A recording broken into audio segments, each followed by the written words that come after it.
The clink of crystal glasses echoed through the dining room like a ritual too well rehearsed. Warm lights, polished silverware, and Diane's signature rosemary roast gave the illusion of family harmony. But beneath the tablecloth and the performative smiles, something darker simmered. It was her birthday. Diane Campbell, my mother-in-law, 71, elegant, exacting, and, if I wasn't mistaken, calculating. She handed me a glass of sangria with a smile that didn't quite reach her eyes. "A special mix for my favorite son-in-law," she said. Her tone was syrupy. "Too sweet. I'm Noah Evans. I'm 38, a wildlife photographer based in Boulder, Colorado. And I know how to read movement, of wolves in the snow, of birds in flight, and of people who are hiding something." So when Diane's fingers trembled slightly as she held the glass out, when her eyes flicked sideways for a fraction of a second, I knew something wasn't right. I thanked her, took the glass with my left hand, and as she turned away, I quietly set it down next to Harold, her husband and my biggest skeptic. He took it without hesitation, the same way he'd taken every opportunity to remind me that I wasn't what he'd call a real man. Not like their friend's son, a venture capitalist in Austin, or their nephew, a surgeon in Chicago. 40 minutes later, Harold was pale, clammy, and bolting for the bathroom. The sounds coming from behind that door were anything but ordinary. Diane stood frozen, her face drained of color. Her eyes met mine across the table. And just like that, just in the moment of that shared silence, we both knew. She had meant that drink for me. I didn't react. I didn't accuse. I just sat back, cut into the chocolate tart on my plate, and waited for the unraveling to begin. For years I tried to believe that kindness and patience could earn respect, that if I just held on a little longer, I'd be accepted for who I was, not for what I wasn't. But that night I saw clearly. Some people don't want you to belong. They want you to break. How many of us, especially as we grow older, cling to the illusion of family harmony, even when it poisons us in small, silent doses? And more importantly, when do we stop sipping and finally ask, who poured this for me, and why? I didn't grow up with much, but I built a life I was proud of. From the cracked pavements of El Paso to the sweeping plains of Montana, my camera has seen more truth than most people ever will. Magazines called my work visceral, evocative, even important. But at Diane and Harold's dinner table, I was just the guy who took pretty pictures. Every Sunday was the same: dry roast beef, wine older than their affection for me, and that thick silence right before Harold would ask, "So Noah, how's the hobby going?" He always emphasized the word hobby, like it had dirt on it. At first, I thought they just didn't understand. I tried explaining. My wildlife projects funded our mortgage. My gallery work put food on the table. But their nods were polite, empty. To them, if you didn't wear a suit or have a corner office, you were playing pretend. My wife Laura would squeeze my hand under the table, our little signal that she saw me. She understood. We met at an art benefit in Santa Fe.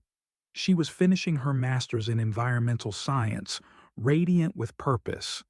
We were drawn to each other, she saving the world, me capturing it.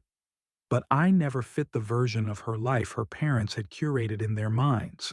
They tolerated me like you tolerate a mild allergy, annoying but not deadly.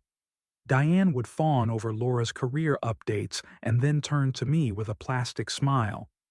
"Noah's got such an eye, don't you think?" she'd say to guests, like I was a neighborhood child who painted nice watercolors.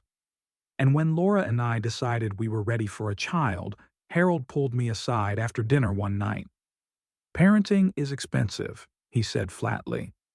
"Maybe think about getting a real job first." I didn't respond. I didn't tell Laura either. What was the point?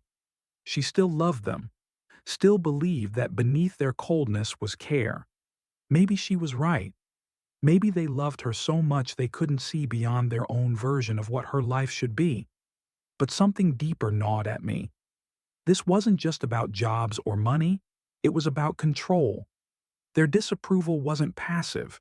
It was pointed, intentional.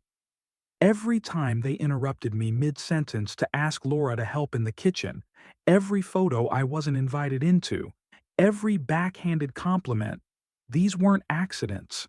They were reminders. You don't belong here.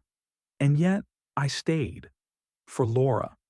For the hope that maybe, just maybe, I was wrong. But after that night with the sangria, I started looking back with a different kind of clarity, an uncomfortable one.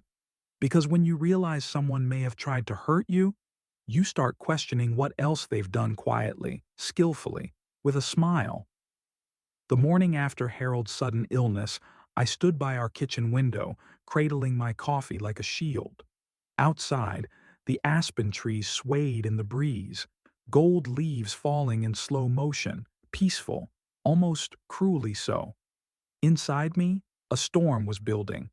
Laura was still asleep. I hadn't told her what I suspected. Not yet. Instead, I wrapped the sangria glass in a Ziploc bag, patted it in a shoebox, and drove across town to see Jason, an old friend, and more importantly, a forensic toxicologist. We'd met during a National Geographic shoot on forensic wildlife tracking. He owed me a favor. When I walked into his lab, he looked up from his microscope and raised an eyebrow. "Personal or professional?" he asked, taking the box. "Family," I said. That's all he needed. 3 days later, he called. "Noah," he said carefully, "that drink you gave me? It had benzodiazepines, specifically lorazepam. Not lethal in that dose, but it would have knocked you flat. You would have missed a few hours. Probably more." I sat down. My chest felt tight, not with panic, but with something colder, confirmation. "Where did you get this?" he asked. "I can't say, but I'll need that report in writing." He didn't push. He knew not to. That evening, I sat across from Laura at dinner, watching the soft light of the dining room chandelier catch in her eyes. I wanted to tell her everything. I almost did. But something held me back. She'd grown up believing her parents were harsh, not harmful, misguided, not manipulative. I didn't want to be the man who shattered her foundation without more than a glass and a lab sheet. I needed more. So I started digging. Diane's habit of over-medicating was an open secret among some of Laura's extended family. Her sister had once mentioned it over Thanksgiving, laughing nervously as Diane slurred her words after a second glass of wine. "It's just her pills," she'd said. "They hit funny sometimes." I pulled credit reports, pharmacy receipts I'd found in a junk drawer, prescription bottles from the recycling bin, 3 different doctors, all prescribing variations of the same thing, all filled on a rotating basis. It wasn't casual. But the real break came from someone I hadn't expected, Vanessa, Laura's sister-in-law. She called me one night out of the blue. "I heard about what happened at the dinner," she said quietly. "I saw how Diane looked at you. She's done this before." "What do you mean?" "When I first married into this family, she told Owen I was too emotional, unstable. Said I reminded her of his ex, tried to plant the idea that I was cheating. She almost ruined us." I was silent. "She tried to break you and Laura too, didn't she?" I exhaled. "She tried something. I need proof." "I might have something," she said. "I'll check our home security system. We've got cameras in the kitchen." 3 days later, a package arrived. No note, no return address. Just a USB drive. Inside was footage of that night. Diane in the kitchen, unscrewing a small vial, tilting it carefully into a wine glass. My entrance. The switch. Harold drinking. Diane watching, then panicking. Gerald shouting later in the hallway, "This isn't the first time, Diane." I watched it twice, then a third time, hands trembling. Not just because it proved my suspicions, but because it made one thing clear. This wasn't a moment of madness. This was a method, a pattern, and I wasn't her first target. Saturday morning arrived gray and cold, the kind of morning where the wind bit through your jacket and silence clung to every surface like frost.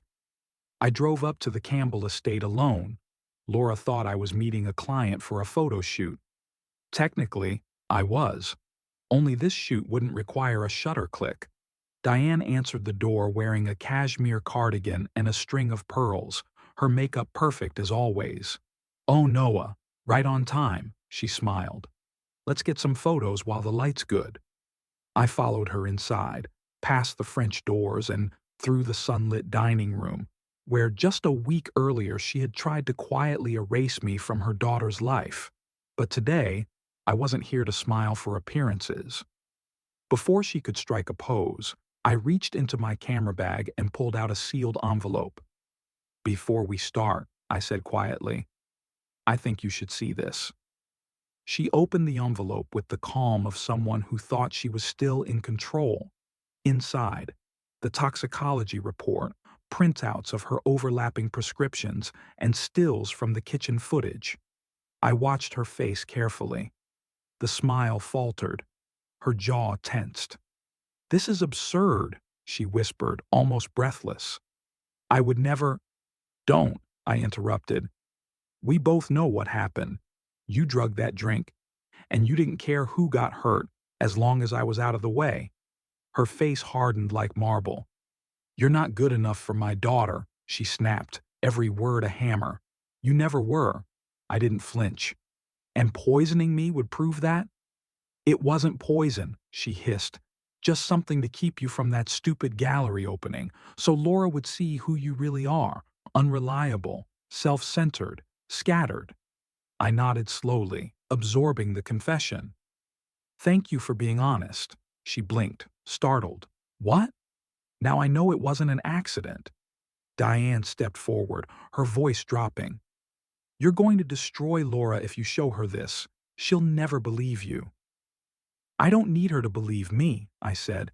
"I need her to see you." And then I left, envelope still in her hands, her silence trailing me out the door like smoke. That night, Diane did what I expected. She tried to beat me to the punch. She called Laura in tears, claiming I had shown up to the shoot aggressive and threatening, that she feared for her safety. Laura was confused, upset. She asked me what happened. I said nothing. Instead, I walked to my office, opened my laptop, and showed her the video.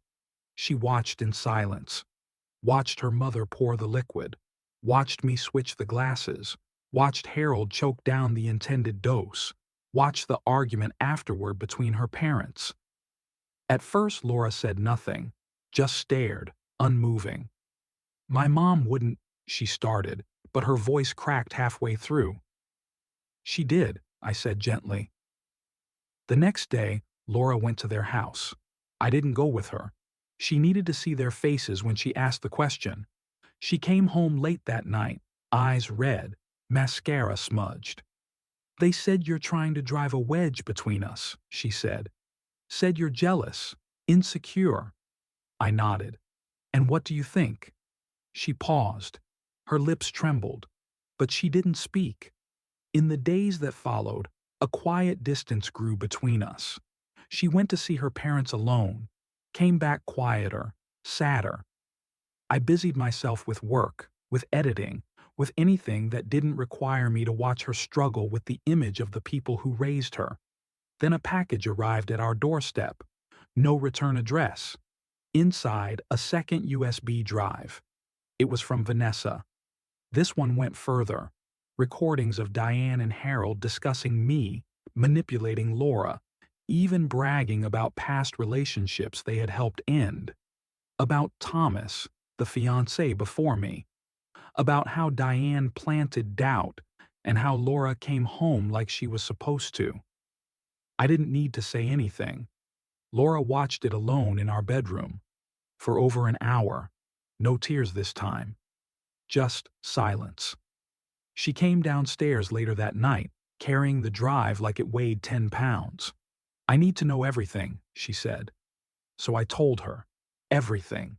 The report, the prescriptions, the threats, the plan to make me miss my gallery opening. I told her about the years of quiet sabotage, about the pattern of control, about Vanessa, about the lies. And when I was done, Laura didn't collapse. She didn't scream. She whispered, "We're showing Owen." Owen and Vanessa arrived just after sunset. Laura had invited them under the pretense of a casual dinner. No pressure, no tension, just a meal among family. But the air in our home was anything but casual. Laura had barely spoken since watching the second USB. Her hands shook as she set the table. I offered to cancel, to wait until she was more ready. She shook her head. No more waiting. When everyone had their plates and the sound of forks and knives had settled, Laura stood from her seat and said the words that would change everything. "There's something you both need to see." She walked over to the TV, connected the USB drive, and pressed play. No preamble, no explanations. On screen, Diane appeared in the kitchen, back turned, pouring liquid into a glass. Me entering. The switch. Harold drinking. Then the chaos afterward. Gerald yelling, Diane screaming, the bitter exchange about who drank the wrong glass. Owen stared at the screen in disbelief. "What is this?" he asked. "There's more," Laura said softly. The second clip played. Gerald and Diane in their living room, unaware of the security system, recording everything. "He knows what you did," Gerald said. "So what?" Diane replied, her voice cold. "It's his word against mine. Laura will never choose him over us." "Don't worry," she continued. "I've already started talking to her about their marriage problems. By the time I'm done, she'll be filing for divorce and think it was her idea." Laura's face was white.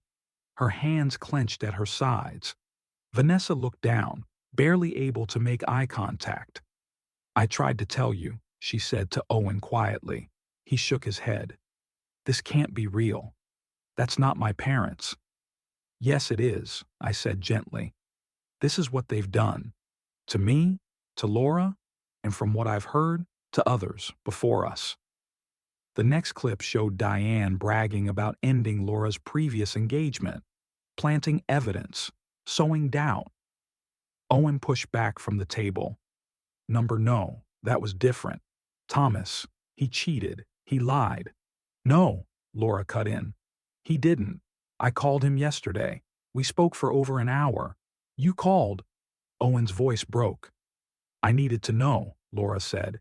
"He sent me old emails, screenshots of texts my mom forged. It was all a setup." The final clip played. Gerald and Diane in the backyard. "Once they're divorced," Gerald said, "we'll convince her to move home. She can run the foundation, meet someone suitable." "This is manipulation," Vanessa said, voice shaking.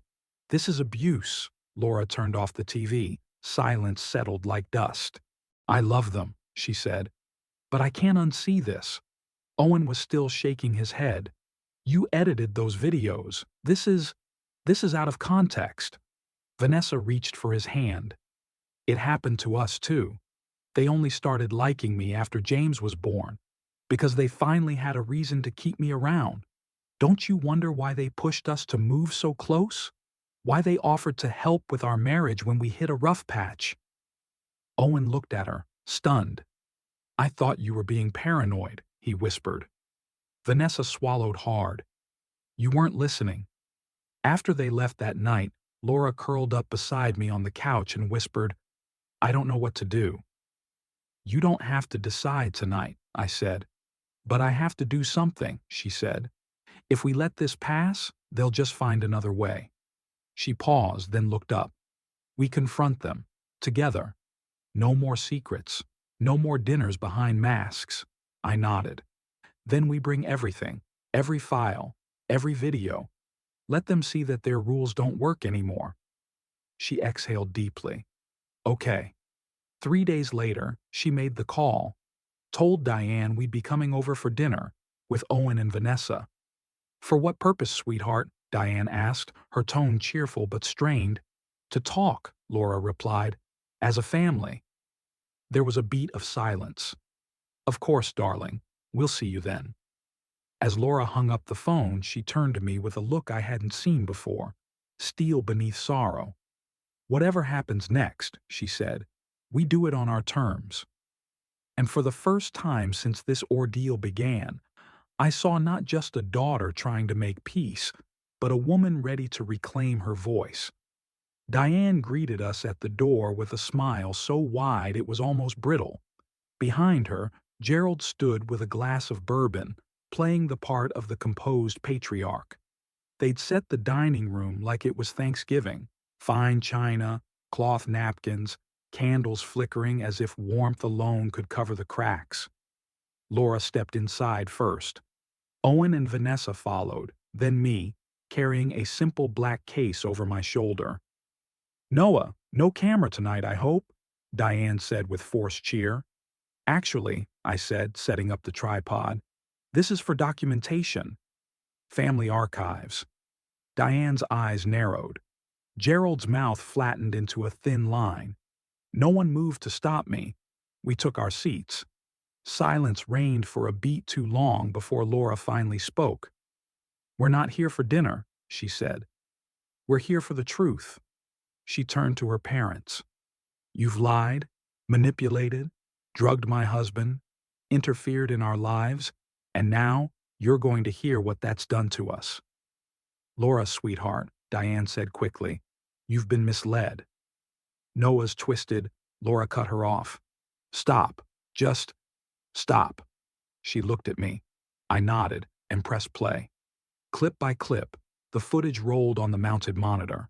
The vial, the switch, Harold's reaction, the fight, the plans, the boasting. Gerald's thin veil of indifference cracked first. He leaned back, his fingers tightening around the glass in his hand. Those were private conversations, he said. No, Owen replied. They were attacks disguised as concern. Manipulating your daughter into thinking her husband is unstable, planting doubts, that's not parenting, Vanessa added. Diane finally stood. Everything we've done has been to protect this family. No, Laura said quietly. Everything you've done has been to control it. Gerald's eyes went cold. What do you want? An apology? Money? We want distance, I said. Respect and silence. We're adults, Owen said firmly. We choose our paths, our partners. You no longer get to write our futures. Diane's composure cracked. You're making a mistake, she said, voice rising. Family is all you have in the end. Then maybe, Laura said, rising from her chair, you should have protected it. I handed Gerald a flash drive across the table. That contains everything, the footage, transcripts, lab reports. You can keep it. Just know. There are copies. His jaw tightened. Is that a threat? No, I said calmly. It's a boundary. We stood to leave. Diane's mascara had begun to smudge. Gerald stared at the flash drive like it might explode. As we reached the door, Laura turned back. We're expecting a child, Diane gasped.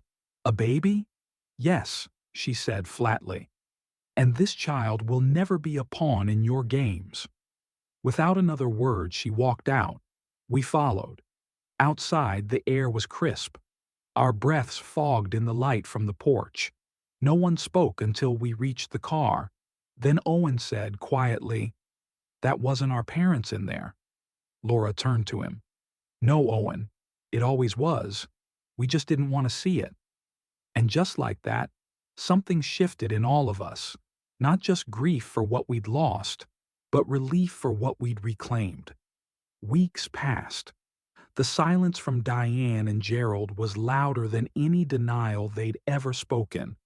No phone calls, no surprise visits, just a single certified envelope from their attorney that arrived on a rainy Wednesday morning. Inside, the deed to the house Laura and I had been renting for years, now signed over to us. Along with it, legal documents establishing a trust fund in our unborn child's name.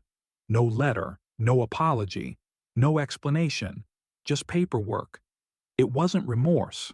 Gerald didn't do remorse, but it was an acknowledgement. Their version of waving a white flag while still pretending they hadn't lost a battle they never should have started. Laura stared at the documents for a long time. "This doesn't change anything," she said. "No," I replied, "but it proves they know they crossed a line they can't uncross." From that moment on, everything settled into something new. Not reconciliation, not closeness, just distance and boundaries. Clean, deliberate, and enforced. When Eliza was born, we sent one photo, just one. Diane responded with a flower arrangement and a card that read, "She's beautiful. We're happy for you." No visits, no hospital scene, no drama. And for the first time in years, Laura breathed freely. "I didn't realize how heavy it all was until it was gone," she said one night as we sat on the porch, watching the baby monitor flicker beside us. Trying to win their approval, carrying their expectations. It was always there. "Now it's not," I said. "No," she whispered. "Now it's just us." We kept our distance, and they respected it. Maybe out of fear, maybe guilt, or maybe they finally understood that they had no control left. A few months later, we opened my photography gallery downtown. I'd named it Still Light, a nod to the kind of quiet truth I'd always searched for in my work. At the grand opening, Laura held Eliza in her arms while I greeted friends, clients, and strangers who'd followed my work for years. My parents flew in from Oregon, eyes full of pride. Vanessa and Owen came too. Owen was quieter than usual, still grappling with the wreckage, but standing beside his wife. Late into the evening, I noticed two familiar faces at the edge of the crowd, Diane and Gerald. They didn't stay long, didn't say much. Diane held Eliza briefly under Laura's careful eye. Gerald looked at the framed photographs on the wall, nodded once in approval, and shook my hand. No speeches, no suggestions, no requests. Just that quiet, tentative gesture, respect finally replacing control. And that was enough. Not forgiveness, not forgetfulness, but space.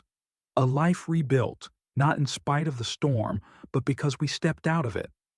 On our own terms. Spring in Boulder comes in with soft light and sudden color. The mountains shrug off their snow caps, the rivers swell, and everything feels like starting over. That's how life felt too. Not loud, not dramatic, but quietly transformed. Every so often, Diane would text a photo of a ceramic bunny or a knitted blanket for Eliza.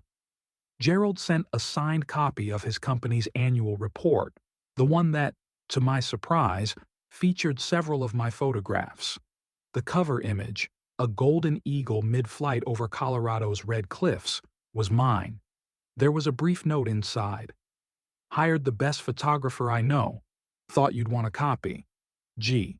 It wasn't sentimental. It wasn't emotional. It was transactional. A gesture, yes, but one that came with an unspoken subtext. "We won't interfere again." And that was enough. I never called to thank him. He didn't expect me to. We understood each other now, not as family, not even as adversaries, but as people who finally knew where the other stood. We had drawn a line, and they, for once, chose not to cross it. One night, as Laura and I sat on the back porch watching Eliza sleep through the baby monitor, she turned to me and said, "Do you think they've changed?" I thought about it for a long moment, then shook my head. Number. But they've accepted that we have. And that's what matters. She nodded, then leaned her head against my shoulder. That's when I understood something I'd never put into words before. I hadn't won by exposing them. Not really. I won by refusing to let them define me. I didn't fight on their terms. I didn't destroy them. even though I could have. I simply stood my ground, told the truth, and lived with integrity. Not perfection, not drama, but truth. And in the end, that was the best kind of revenge. Not a victory screamed from rooftops, but a quiet, steady life built on love, boundaries, and the strength to say, I will not play your game because I never needed to.